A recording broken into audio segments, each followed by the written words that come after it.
Sir, കഴിഞ്ഞ ദിവസം രാഹുൽ ഗാന്ധിയെ കാണാനില്ലെന്നൊരു വാർത്ത നമ്മുടെ ചാനലിലൂടെ നമ്മൾ പറഞ്ഞിരുന്നു. അത് കഴിഞ്ഞ് രാഹുൽ ഗാന്ധിയെ കണ്ടുകിട്ടി. പക്ഷേ വീണ്ടും അദ്ദേഹം പല പല കാര്യങ്ങളും പറഞ്ഞു. അദ്ദേഹം ജനശ്രദ്ധ പിടിച്ചു പറ്റുന്നുണ്ട് എന്ന് പറഞ്ഞു കഴിഞ്ഞാൽ അദ്ദേഹം എന്തൊക്കെയോ പൊട്ടത്തരങ്ങൾ വിളിച്ച് പറയുന്നുണ്ട്. പക്ഷേ ഇപ്പം ഒരു ലേറ്റസ്റ്റ് ആയിട്ടുള്ള ഒരു കോൺഗ്രസ് ഒരു വലിയ വൻ പ്രതിസന്ധിയിലേക്ക് വരും, അല്ലെങ്കിൽ ഒരു വലിയ വെളിപ്പെടുത്തൽ പുറത്തേക്ക് വരുന്നുണ്ട് രാഹുൽ ഗാന്ധിയെ കുറിച്ച് പരാമർശിച്ചിട്ട്. അപ്പോൾ എന്താണ് അത് സാർ, അതിൻ്റെ ഒരു പുതിയ അപ്ഡേറ്റ്സ്? വന്നല്ലോ വനമാല എന്ന് പറയുന്ന രാഹുൽ ഗാന്ധി വന്നു. BJP-ക്കാർക്ക് സന്തോഷിക്കാം. നമ്മൾ കഴിഞ്ഞ ദിവസം ചെയ്തു, നമ്മുടെ വാർത്തയുടെ ഗുണം കൊണ്ടാണെന്നറിയത്തില്ല, അന്ന് ചെയ്തിട്ട് 2 മണിക്കൂർ കഴിഞ്ഞപ്പോഴത്തേനും പുള്ളി വന്നു. മനസ്സിലായി. ഇതുവഴി ഉടനെയെങ്കിലും വരത്തില്ല എന്നുള്ള റിപ്പോർട്ട് വന്നുകൊണ്ടിരുന്നപ്പോഴാണ് നമ്മുടെ വാർത്ത വന്നതും അതിനുശേഷം 2 മണിക്കൂർ കഴിഞ്ഞപ്പോൾ പുള്ളി തിരിച്ചു വരികയും ചെയ്തു. അപ്പോൾ ഞാനത് പറയുന്നത് ഇപ്പം സന്ധ്യ ഒളിച്ചു വെച്ച് വന്നു എന്ന് എനിക്കറിയത്തില്ല. ഇപ്പം പുള്ളിയെ പറ്റിയുള്ള വാർത്ത എന്ന് പറഞ്ഞാൽ നിരന്തരമായിട്ടത് BJP ഗുണം ചെയ്യുന്നതും പുള്ളി ബഫൂണാവുന്നതുമായിട്ടുള്ള വാർത്തയാണല്ലോ. പുള്ളി വാ തുറന്നാൽ അതാണല്ലോ പറയുന്നത്. ഏറ്റവും അവസാനം ആസ്ട്രേലിയയിൽ പ്രധാനമന്ത്രി എന്നപ്പോൾ കൂടിയ ആൾക്കാരെയല്ല നമ്മൾ പെയ്ഡായിട്ട് പൈസ കൊടുത്തിട്ടുള്ള ആൾക്കാരാണെന്ന് പറഞ്ഞുകൊണ്ട് പുള്ളി പ്രസ്താവന ഇറക്കി. ഇപ്പം ആസ്ട്രേലിയക്കാരെല്ലാം കൂടെ വടിയും വെട്ടിയോടെ വെച്ചേക്ക് ഇവനെ അടിക്കുകയൊക്കത്തുള്ളൂ എന്ന് പറഞ്ഞു. അവിടുന്ന് പരാതി അയച്ചതോ മര്യാദയോടെ പറഞ്ഞേക്കരുത്, ഞങ്ങളെ ആക്ഷേപിക്കുന്ന രീതിയിലൊക്കെ സംസാരിച്ചേക്കരുത്, വർത്തമാനം പറഞ്ഞേക്കരുത്. അപ്പം ഇവിടെയുള്ള ഇന്ത്യക്കാർക്ക് മാത്രമല്ല ആസ്ട്രേലിയയിലുള്ള ഇന്ത്യക്കാർക്കും പുള്ളിയുടെ താല്പര്യമായി തുടങ്ങി. മനസ്സിലാവുന്നുണ്ട്. അപ്പം ഇതാണ് പുള്ളിയുടെ പണി. പക്ഷെ ഇപ്പം അയാൾക്ക് വന്നിരിക്കുന്നതെന്ന് പറഞ്ഞാൽ ഒരിക്കലും എത്ര ഉമ്മിയാലും ഇനി ഇന്ത്യയുടെ പ്രധാനമന്ത്രി ആവാൻ കോൺഗ്രസിന്റെ ഭാഗത്തു നിന്ന് ഒരാൾ ഉണ്ടാകുന്ന ഒരു അവസ്ഥ ഇല്ല എന്നുള്ള രീതിയിലേക്കാണ് കാര്യങ്ങളുടെ പോക്ക്.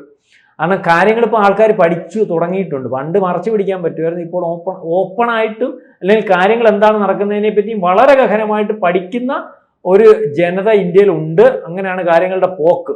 പണ്ടത്തെ കൂട്ട് ഈ നമ്മൾ പറയത്തില്ലേ വർഗീയ മറ്റു പലതൊന്നും പഴയതുപോലെ ഏൽക്കുന്ന ഒരു അവസ്ഥയില്ല. അങ്ങനെ ഉണ്ടായിരുന്ന ഇന്ത്യ ഈ അവസ്ഥയിലേക്ക് വരത്തില്ലല്ലോ. ആ ഒരു കൾച്ചറിലേക്ക് പോകും, ഒരിക്കലും രക്ഷപ്പെടത്തില്ല എന്ന് പറഞ്ഞുകൊണ്ടാണ് ബ്രിട്ടീഷുകാർ നമ്മളെ കളഞ്ഞിട്ട് പോയത്. പക്ഷെ ഇന്ത്യ അങ്ങനെയൊന്നും അല്ല. ഇന്ത്യക്കകത്ത് നിൽക്കുന്നവർ വളരെ കൃത്യമായിട്ട് ഈ കാര്യങ്ങൾ പഠിച്ചു തന്നെയാണ് അവർ ജനാധിപത്യത്തെ നേരിടുന്നതും ഒക്കെ. അതാണ് പലപ്പോഴും നമുക്ക് അത്ഭുതം വന്നിട്ടുള്ളത്. ഇപ്രാവശ്യം കേരളത്തിൽ ഇലക്ഷൻ പോലും മനസ്സിലാവുന്നത്. അപ്പം ഒരിക്കലും നമ്മുടെ ഇന്ത്യൻ ജനതയെ അണ്ടർ എസ്റ്റിമേറ്റ് ചെയ്യാൻ പറ്റത്തില്ല. അതുകൊണ്ട് തന്നെയാണ് ഇന്ത്യക്കകത്ത് ഇന്ത്യയോട് ഇവിടുത്തെ ജനങ്ങളുടെ താല്പര്യം അത്രയ്ക്ക് വലുതാണ്. അതുകൊണ്ട് ഇന്ത്യയോട് താല്പര്യമില്ലാത്തതും ഇന്ത്യ ഒറ്റുന്നതുമായിട്ടുള്ള ആൾക്കാർ ഒരു കാരണവശാലും ഇന്ത്യക്ക് നിലനിൽപ്പില്ല. അതിനൊരു ഉദാഹരണമാണ് ഞാനിപ്പോൾ പറഞ്ഞു. ഒരിക്കലും ഇയാൾ ഇനി തിരിച്ചു വരത്തില്ല. ഇയാൾക്ക് ആകപ്പാടെ പെട്ടിരിക്കുകയാണ്. കാരണം ഇതിനകത്ത് നേരത്തെ 2008 ആഭ്യന്തര അണ്ടർ സെക്രട്ടറി RVS മണി ഇന്നലെ ഒരു വലിയൊരു വെളിപ്പെടുത്തൽ നടത്തിയിട്ടുണ്ട്. ഈ വെളിപ്പെടുത്തൽ വന്നതിന് ശേഷം ഇന്റർനാഷണൽ മാധ്യമങ്ങൾ മൊത്തം വളരെ ഗൗരവമായിട്ട് ചർച്ച ചെയ്തുകൊണ്ടിരിക്കും. ഇവിടുത്തെ മാധ്യമങ്ങൾ, നിങ്ങൾ ഏതെങ്കിലും ഒരു മാധ്യമത്തിൽ ഈ ഗൗരവത്തിൽ ഈ സാധനം കണ്ടോ? ജനത്തിനകത്ത് കണ്ടുവന്നു. ജനത്തെ ജനം സംഘി TV ഇല്ലേ? അപ്പോൾ സംഘി TVക്കകത്ത് വന്നു. അതാണെന്നല്ലേ പറഞ്ഞത്. ബാക്കി ഒരെണ്ണത്തിനകത്ത്. പക്ഷെ ഇന്ന് റിപ്പോർട്ടിനകത്ത് എനിക്ക് തോന്നുന്നു പെല്ല പറഞ്ഞു തുടങ്ങിയിട്ടുണ്ട്. കാരണം പറയാതിരിക്കാൻ നിവൃത്തിയില്ല.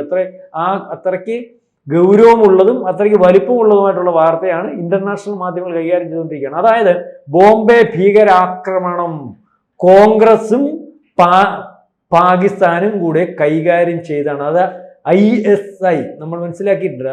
ഇവിടുത്തെ അറോയുടെ കൂട്ട് അവരുടെ രഹസ്യാന്വേഷണ വിഭാഗയുടെ കാര്യങ്ങൾ കൈകാര്യം ചെയ്യുന്ന അവർ കൈകാര്യം ചെയ്തതാണ്. അതായത് അന്ന് ഇവിടുത്തെ ആഭ്യന്തര അണ്ടർ സെക്രട്ടറിയുടെ വെളിപ്പെടുത്തലാണ്.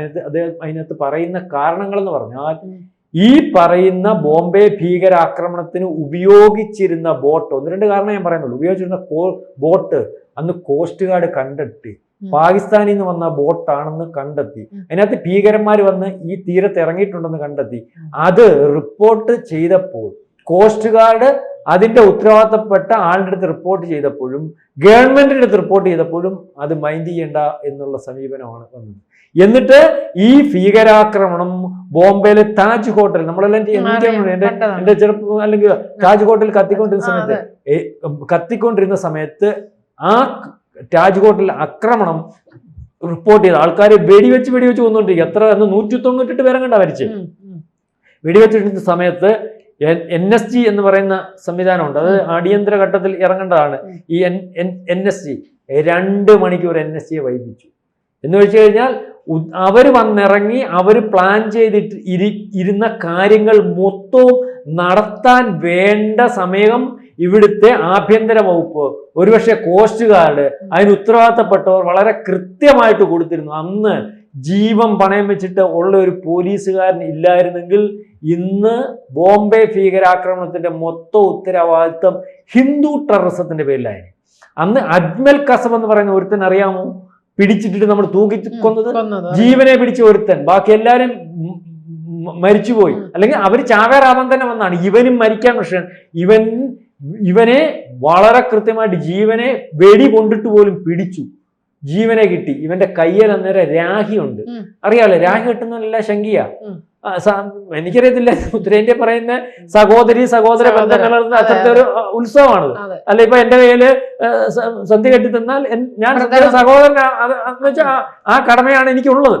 അപ്പൊ അതാണ് കാണുന്നത്. അപ്പൊ ഇവിടൊക്കെ കേരളത്തിൽ ഇത് സംഖ്യ. അപ്പം ഈ ചരട് വെച്ചിട്ട് ഇവന്റെ പോക്കറ്റിൽ ഇവന്റെ ഐ ഡി പ്രൂഫ് അന്ന് ഓർക്കുന്നില്ല, അത് വളരെ വ്യക്തമായിട്ട് വന്ന ഒരു ഹിന്ദുവിന്റെ ഐഡന്റിറ്റി കാർഡ്, അല്ല ഇവൻ ആരാണെന്ന് പറയും. ഇതുപോലെ ഈ ചത്തവന്റെ മൊത്തം പോക്കറ്റിലുണ്ടായിരുന്നു.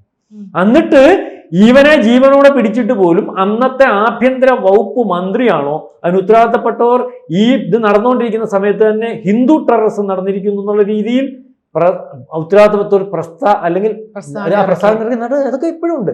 ഇത് നമ്മൾ പരിശോധിച്ച് കിട്ടും. അപ്പം ഇത് വലിയ വലിപ്പത്തിൽ വലിയൊരു ആസൂത്രണമായിരുന്നു. കോൺഗ്രസ് 55-60 കൊല്ലം ഭരിച്ചിരുന്ന ഇന്ത്യ മഹാരാജ്യമാണ്. ഇപ്പോഴും സിന്ദൂർ ഓപ്പറേഷന്റെ സമയത്ത് നമ്മള് ഇപ്പൊ കഴിഞ്ഞ ദിവസങ്ങളിലൊക്കെ ചർച്ച ചെയ്യുന്നുണ്ടല്ലോ, ലോകം മൊത്തം ചർച്ച ചെയ്യുന്നുണ്ടല്ലോ, നമ്മുടെ സിന്ദൂർ ഓപ്പറേഷനകത്ത് ടെക്നിക്കൽ അല്ലെങ്കിൽ ഇന്ത്യ നടത്തിയ ലോകത്തോലും അത്ഭുതമാണ്. നമ്മുടെ റഫേലാന്ന് പറഞ്ഞുകൊണ്ട് നമ്മുടെ ഡെമ്മിയെ കണ്ടപ്പോൾ വെടിവെച്ച് ഇട്ടിട്ട് അവന്മാര് പറഞ്ഞില്ല വിമാനം വെടിവെച്ചിട്ടെന്ന്. അതിപ്പോഴും വിമാനമാണെന്ന് പറഞ്ഞുകൊണ്ടും സത്യമാണെന്ന് പറഞ്ഞുകൊണ്ടും ലോകത്തിന് അല്ലെങ്കിൽ ലോകത്ത് അന്ന് ഈ യുദ്ധം നടക്കുന്ന സമയത്ത് മനഃപൂർവ്വം നമ്മളെ തോറ്റു അല്ലെങ്കിൽ നമ്മൾ ജയിച്ചിട്ടില്ല എന്ന് വരുത്തി തീർക്കാൻ ശ്രമിച്ച ചൈന മാധ്യമങ്ങളുണ്ട്, അല്ലെങ്കിൽ അതിനോട് അനുകൂലിച്ച് ചെയ്യുന്ന ദേശീയ മാധ്യമങ്ങളുണ്ട്.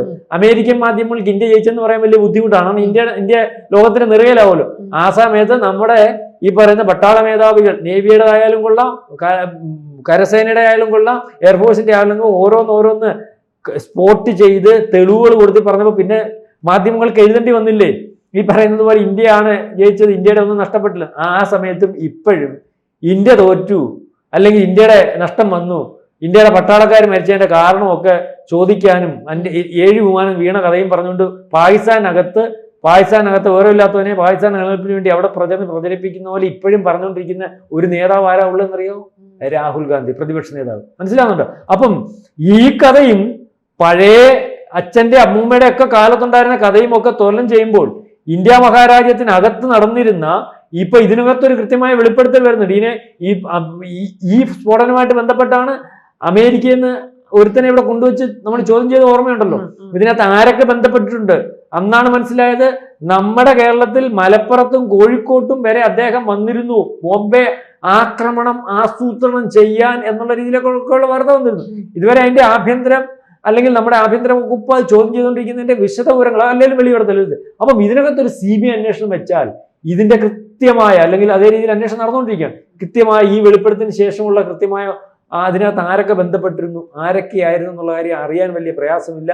അങ്ങനെ അറിയാനൊന്നുമില്ല. കോൺഗ്രസ് ആയിരുന്നു, കോൺഗ്രസ് നേതൃത്വമായിരുന്നു, അല്ലെങ്കിൽ ഇവിടെ അന്ന് ഭരിച്ചുകൊണ്ടിരുന്നത് അവരാണ്. അതായത് ഈ ഹിന്ദു മറ്റ് ഇസ്ലാമിസ്റ്റുകളുടെയും മറ്റ് വലിയ ടെററിസം ഒക്കെ പാകിസ്ഥാനിൽ ലോകം മൊത്തം നടക്കുമ്പോൾ അതിനകത്ത് പ്രധാനപ്പെട്ട ലോകത്ത് മൊത്തം ടെററിസ്റ്റുകളെ ഉൽപ്പാദിപ്പിച്ച് വിതരണം ചെയ്യുന്ന പാകിസ്ഥാനാണെന്നുള്ളപ്പോൾ അതിൻ്റെ കൂടെ അത് ലോകത്തെ ഏറ്റവും വലിയ കൊള്ളരുതായ്മയായിട്ട് UN ഉൾപ്പെടെ ഇവിടെ ചർച്ച ചെയ്യുമ്പോൾ അതുപോലെയുള്ള ഒരു കൊള്ളരുതായ്മ കാണിക്കുന്ന ഒരു വർഗമാണ് ഹിന്ദു. അത് ഭൂരിപക്ഷമുള്ള ഒരു ഇടമാണ് ഇന്ത്യ എന്നുള്ള രീതിയിലേക്കുള്ള ഒരു പ്രചരണം നടത്താൻ ഇല്ലാത്ത ഒരു കഥ ഇവിടുത്തെ കോൺഗ്രസ് പാർട്ടിയും അല്ലെങ്കിൽ ഈ പറയുന്ന പാകിസ്ഥാൻ ISIയും കൂടെ നടത്തിയിരുന്നതിന് തെളിവാണ് ഇപ്പൊ വെളി വന്നിരിക്കുന്നത്. അതുകൊണ്ട് ഞാൻ പറഞ്ഞ് ഒരു കാലത്തും ഇനി ഈ കോൺഗ്രസ് പക്ഷെ BJP പോയി കഴിഞ്ഞാലും കോൺഗ്രസ് ആയിരിക്കത്തില്ല, വേറെ ഏതെങ്കിലും. ഇപ്പൊ BJP കുറെ കാലം കഴിഞ്ഞെങ്കിൽ BJP മാറി വേറെ കോൺഗ്രസ് വരത്തില്ല. കാരണം ഭാരതാംബയെ ഒറ്റിയവനൊന്നും രക്ഷപ്പെട്ടിട്ടില്ല. മനസ്സിലാവുന്നുണ്ട്. ഇന്നലെ സാഹിബിന്റെ കഥ പറഞ്ഞില്ല, ഇവിടെ കാര്യം പറഞ്ഞുകൊണ്ടിരുന്നവന് ആരാണ്ട് കൊന്ന കഥ, ആരുടെ അമേരിക്കയിലെ സെനറ്റർ.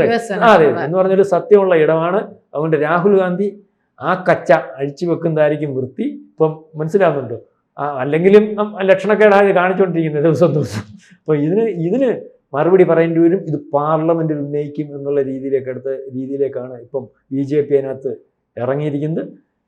അത് ഇതിനകത്തത്ര അന്നും ബോംബെ ഭീകരാക്രമണത്തിനെ പറ്റി പല പള്ളികളും വന്നു. പക്ഷെ അത് വ്യക്തത വരുത്തി കൃത്യത വരുത്തി അതിൻ്റെ അകത്ത് അന്വേഷണമോ അതിൻ്റെ കാര്യങ്ങളോ വേണ്ട വിധത്തിൽ കൊണ്ടുവരുന്നതിന് സാധിച്ചിട്ടില്ല. കാരണം അതിനുശേഷവും വളരെ കാലം ഇന്ത്യ മഹാരാജ്യം ഭരിച്ചത് കോൺഗ്രസ്സാണ്. ഇവിടെ നടക്കുന്ന ഭീകരാക്രമണം ഒക്കെ അവിടെ തട്ടി ഇവിടെ തട്ടി ഏതെങ്കിലും ഭാഗം പിടിച്ച അതിനകത്തും ഉൾപ്പെടാത്ത അവർക്ക് ശത്രുവായിട്ടുള്ള ഇന്ത്യയുടെ ഭാഗമായിട്ട് നിൽക്കുന്നവരെ ഇന്ത്യക്ക് ഭാഗമല്ലാതെ നായർ സാഹിബ് എന്ന് പറഞ്ഞൊരു സിനിമ നമ്മൾ മമ്മൂട്ടിയുടെ എറണാകുളത്തുണ്ട്. അതുപോലെ പലരും അകത്ത് പോകുന്നത് അതേപോലുള്ള ആൾക്കാരെ അകത്തിട്ടുകൊണ്ട് ഉള്ള ഒരു കളിയാണ് ഇവിടെ കളിച്ചുകൊണ്ടിരിക്കുന്നത്. അതായത് രാജ്യത്തെ വിറ്റുകൊണ്ട് ഇരുന്ന ഒരു ഭരണകൂടമായിരുന്നു ഈ ഗാന്ധിജിയുടെ ഉടുപ്പും തൊപ്പിയും. അല്ലെങ്കിൽ അന്ന് ഈ പറഞ്ഞ നെഹ്റു പ്രധാനമന്ത്രി ആയ കഥ തൊട്ട് നമുക്ക് പരിശോധിക്കുമ്പോൾ എല്ലാവരും പറയുന്ന ഈ ചാച്ചാജിയെയും അതിന് മുമ്പിലത്തുള്ള ഈ പറയുന്ന ഗാന്ധി നമ്മുടെ മഹാത്മാഗാന്ധിയെ ഒക്കെ സംശയിക്കത്തക്ക രീതിയിൽ എല്ലാം ഒരു പ്ലാനിങ് ഓപ്പറേഷൻ ആയിരുന്നു. സ്വാതന്ത്ര്യം വളരെ മുമ്പേ കൊടുക്കാമെന്ന് പറഞ്ഞിട്ട് അന്ന് ഈ ഇദ്ദേഹം ശരി അങ്ങനെ ഒരു കഥയുണ്ട്. മഹാത്മാഗാന്ധി പറയുന്നില്ല ഞാൻ പറയാം ആ സമയത്ത് തന്നാൽ മതിയെന്ന്. മനസ്സിലാവുന്നില്ല. അപ്പോൾ അതേ രീതിയിലൊക്കെ ഒത്തിരി പ്ലാനിങ്ങോടുകൂടി അതിന് ശേഷവും 2014 വരെ വളരെ കൃത്യമായിട്ട് പ്ലാനിങ്ങോടുകൂടി തന്നെയാണ് ഇന്ത്യ ഭരിച്ചിരുന്നത്.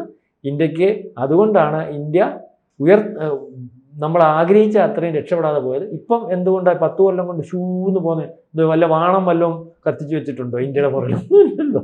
ഇന്ത്യക്ക് വേണ്ടി ഭരിക്കുന്നതുകൊണ്ടാണ്. മനസ്സിലായില്ലേ? അപ്പം ഇതായാലും ഇതിപ്പം വന്നിട്ടുണ്ട്, പുള്ളിക്ക് ആവശ്യത്തിനുള്ള കാര്യങ്ങളുണ്ട്, കിട്ടും. പക്ഷെ ഇതിന് എന്നും പ്രതിപക്ഷ നേതാവായിട്ടിരിക്കാൻ പറ്റുമെന്ന് എനിക്ക് തോന്നുന്നു കേട്ടോ. അങ്ങനത്തെ ഒരു യോഗം കാണും. കാരണം കോൺഗ്രസ് അല്ലാതെ വേറെ ഒന്നും ഇല്ലല്ലോ. പ്രതിപക്ഷ ഈ 10% താഴെ പോയാൽ കിട്ടത്തില്ല, BJP കൊടുക്കത്തുമില്ല. അതിന് ഇതിനും പറയാമല്ലോ, പ്രതിപക്ഷ നേതാവായിട്ട് 10 കൊല്ലം ഇരിക്കാത്തൊരവസ്ഥ. 10% സീറ്റ് ഉള്ള പാർട്ടിക്ക് കൊടുത്താൽ മതിയെന്ന്. അപ്പോൾ അതിന് താഴെ പോയായിരുന്നു. അടുത്ത പ്രാവശ്യം ചിലപ്പോൾ ഇനി അങ്ങനെ വരുവാണെങ്കിൽ BJP കൊടുക്കത്തൊന്നുമില്ല. ആ മമതയൊന്നും BJPക്ക് ഇല്ല. കൊടുക്കണമെങ്കിൽ അവർക്ക് തീരുമാനിക്കാം. ഏതായാലും വീണ്ടും വന്നല്ലോ മനമാല എന്ന് പറഞ്ഞവർക്ക് കാര്യങ്ങളുമായിട്ടുണ്ട്. ശരി. കൂടുതൽ വാർത്തകളും വിശേഷങ്ങളും നിങ്ങളിലേക്ക് എത്താൻ ABC മലയാളം സബ്സ്ക്രൈബ് ചെയ്യുക, ബെൽ ബട്ടണും അമർത്തുക.